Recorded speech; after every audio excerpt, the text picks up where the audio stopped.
বাংলা টেলিভিশনের আদর্শ মা তিনি। কখনো জন্মদাত্রী হিসাবে, কখনো আবার পালিতা মা হিসাবে নজর কেড়েছেন অপরাজিতা আঢ্য।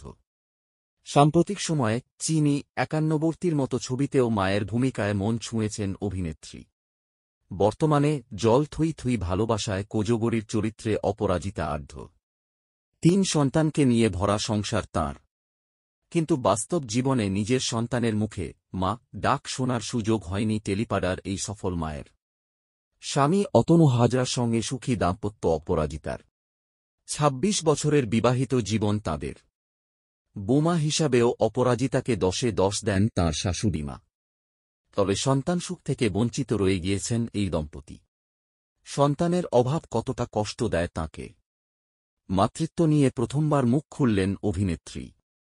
TV9 বাংলাকে দেওয়া সাক্ষাৎকারে অপরাজিতা আঢ্য জানান, তাঁর বিশ্বাস সকলকে বায়োলজিক্যাল মা হতে হবে এমনটা নয়। তাঁর কাছে মাতৃত্ব অনেক বড় জিনিস। সন্তানের জন্ম দিলেই মা হওয়া যায় না। অভিনেত্রী বললেন, আমি মনে করি বাবারাও অনেক ভালো মা হতে পারেন। আমারও তো মেয়ে আছে। সে আমাকে মা বলে ডাকে।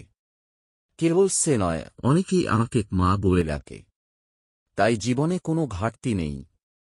যাদের আমি সন্তানসম স্নেহ করি, প্রত্যেকে আমাকে মা বলেই ডাকে। সুতরাং মা ডাকের অভাব আমার কাছে নেই।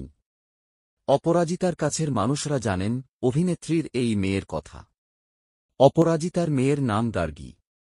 পেশায় ব্যাংকার সে। অভিনেত্রীকে মা এবং তাঁর স্বামী অতনু হাজরাকে বাবা বলে থাকে সে। অভিনেত্রী বললেন, আজ যদি আমার বায়োলজিক্যাল সন্তানও থাকত, তাহলেও সে কোনোদিন বোধহয় গার্গী হয়ে উঠতে পারত না।